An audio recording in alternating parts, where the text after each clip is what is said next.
Morning class 10th. So we are finished with autotrophic nutrition. We have done with our activities also.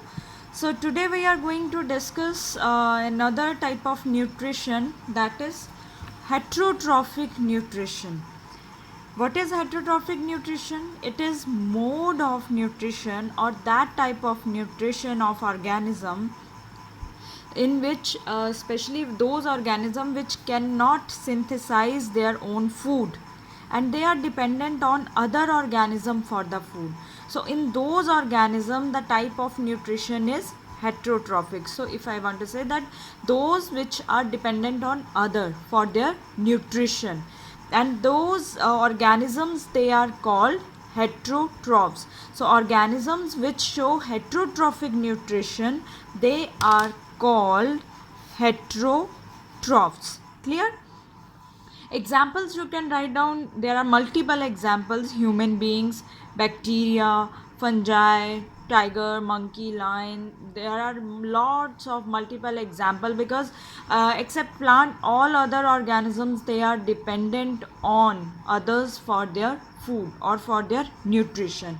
Let's talk about now types of heterotrophic nutrition. Usually we discuss three main types, that is saprotrophic, parasitic and holozoic nutrition. In many books there are somewhere it is written 4 types, somewhere 3 types, right? But the main types which are mentioned in your NCERT also, that is saprotrophic, parasitic and holozoic nutrition. Saprotrophic, we did it in 9th class also. Organisms obtain their food from dead, decaying plants and animals. When organisms have their nutrition from dead, decaying parts of the plants and animals, that type of nutrition is called saprotrophic nutrition. And example you can write down: mushrooms, yeast, bread molds, they are saprotrophic. Next is type of parasitic. Parasitic, as you know, they live on others. They live in the body of another organism. So organisms which obtain their food from the bodies of other living organism or they live in other organism, that is known as parasitic nutrition, and organism is known as parasites. And parasites usually harm the host while they obtain their food from them. Example is leech. In plants you can write down the example of cuscuta, ticks, lice. These are the examples of your parasitic. So those which are feed on dead, decaying, those are saprotrophic. Those which live in the body of another organism, those are parasitic. Now the third one is holozoic nutrition, like which happens in us human beings. Mode of nutrition in amoeba, in paramecium. So mode of nutrition in which organisms, they feed on solid food. When somebody feeds on solid food, what happens? Food is now, what is food? Food is a complex thing. It is not a simple one. It is a complex organic material which when ingested, means when you intake food, it is broken down into the simpler substances, right? By the process, what we call this process, that is called digestion. And example is human beings. But holozoic nutrition, it takes place in the 5 steps. And what are those 5 steps? First is ingestion, means intake of food. What is second step in holozoic nutrition? Digestion, breakdown of complex food material into the simpler one. And third is absorption, when the digested food, or I will say simple substances, absorbed, and in our human beings it is absorbed in the blood. The fourth one is assimilation. Now all complete absorbed food is not used at one time, so that is reserved for the various later processes or for the later synthesis. And the last one is egestion. Egestion means exit out. Egestion means throw out. So undigested material is thrown out from the body. First you intake the food, then it is digested. Complex food material is broken down into the simpler one, and then those simple substances, they are absorbed. Absorbed material, if it is utilized, then it's fine. The which not utilized, that is assimilated, that is reserved for the later processes. And last one is thrown out, the undigested part. So here today we will discuss the nutrition in two organisms, that is nutrition in amoeba and nutrition in paramecium. So first let's talk about nutrition in amoeba. As I just told you that holozoic nutrition, it involves 5 steps. Which 5 steps? Ingestion, digestion, absorption, assimilation and egestion. Now what is ingestion? Ingestion means I for ingestion, I for intake. So intake of food in amoeba. And how amoeba in intake of food, how it is done in amoeba? It is done with the help of temporary projections. And what are those temporary projections? Finger like projections. And these finger like projections, they are known as the pseudopodia. So these projections, they are called pseudopodia, which we known as the false feet also. So intake of food is done by the projections, finger like projections present on the surface of the amoeba, which is called pseudopodia. Now pseudopodia fuse with, if suppose this is food particle, so pseudopodia fuse with this food particle and form a vacuole kind of structure. This is known as food vacuole. Who fuse? Pseudopodia. With whom? Food particle. The second is digestion. What is digestion? Complex food material now break down. How it break down? There is presence of lysosomes in food vacuole. If this is food vacuole, there is presence of enzyme. These are called lysosomes.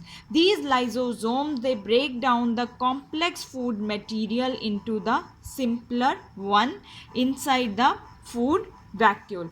The process is known as intracellular digestion. Intracellular means that is taken place within the cell only. This is called intracellular digestion. The third is absorption. Now simple substances are there, digested food is there, so it will diffuse into cytoplasm. So now this move from food vacuole to the cytoplasm, that will be released, and food vacuole will be shrink here. It will of whole food is now released into this. This is the cytoplasm. Clear? Assimilation. Assimilation means storage. Absorbed food is now stored and utilized later for the synthesis. It can be protoplasm synthesis and it can be synthesis of the other things also. So last is egestion. You have to thrown out the unwanted material. So remaining unwanted material is transported to cell surface and thrown out. Let's see with the help of diagrams that how this process takes place. First was, that is your ingestion, intake of food material. This is your, as you can see, this is your food particle, this is nucleus, and these are the pseudopodias, which we are calling them as the false feet, right? And this is food particle. Now what these pseudopodia do? They form or vacuole, food vacuole. So their food vacuole is formed. These pseudopodia, they get surrounded toward the food particle, and there is a formation of food vacuole. This food particle now comes in the food vacuole, and last, this food particle, that is now, after this, it will be diffused into the cytoplasm, and last step is egestion. Unwanted material is thrown out from the cell body, right? This is nutrition in amoeba. The last one is nutrition in paramecium. Again same steps, though which steps? Ingestion. What is the second point? That is digestion. What is the third? Absorption.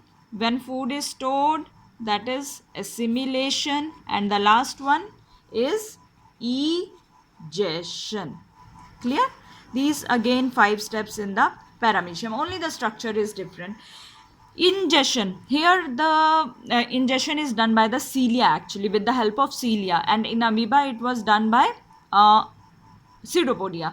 So here by cilia, food particle entered through the oral groove into the gullet and food vacuole is formed. Now this is the structure of paramecium.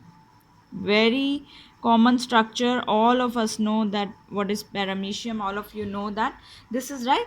And as you can see how cilia, this is all complete cilia. They are arranged all over the body of paramecium. Right? Clear? This is cilia. Now through cilia there is an groove. With the movement of cilia, food particle enters into the oral groove. This structure is oral groove, and through oral groove it reach into the another structure which is called gullet, which is present in your cytoplasm, that is gullet. This is oral groove and this is gullet. Clear? And what is present all over the surface? That is cilia. We need not to label all the parts here. We only label which are required in the nutrition. And these are our food vacuole. So how food enters? Through the oral groove, where it enters into the gullet, and what is formed? Food vacuole. Now always remember that all those roles which were played by pseudopodia in amoeba, here in paramecium they are played by cilia. So food vacuole is not a static thing. It keeps on circulating in the cytoplasm. It keeps on moving into the cytoplasm. The second step is digestion. Now inside the food vacuoles there is presence of lysosomal enzymes, and these enzymes, they are released by lysosome, they enter into food vacuole, and the digestion is called intracellular digestion. Digested food, now after this digested food is diffused into the digested food is diffused into the cytoplasm, and food vacuole shrinks. And then absorbed food material, same points as we discussed in amoeba. Absorbed food nutrients, they are stored and utilized for the later synthesis. And what is the last step here? Egestion. Undigested food is expelled out through anal pore. That is the difference from amoeba. In amoeba it is through the surface. Here on the surface there is present another structure. This is called anal pore, right? If this through this anal pore, undigested food material is thrown out. It is just present on the surface of the paramecium. There are present vacuoles. So this is anal pore which is present on the surface, and through this anal pore undigested food material is thrown out in case of paramecium, right? So just with always you have to mention, if paramecium is asked, then you have to mention with the diagram. So this is for our today's lecture. Tomorrow we will discuss about the nutrition in the alimentary canal.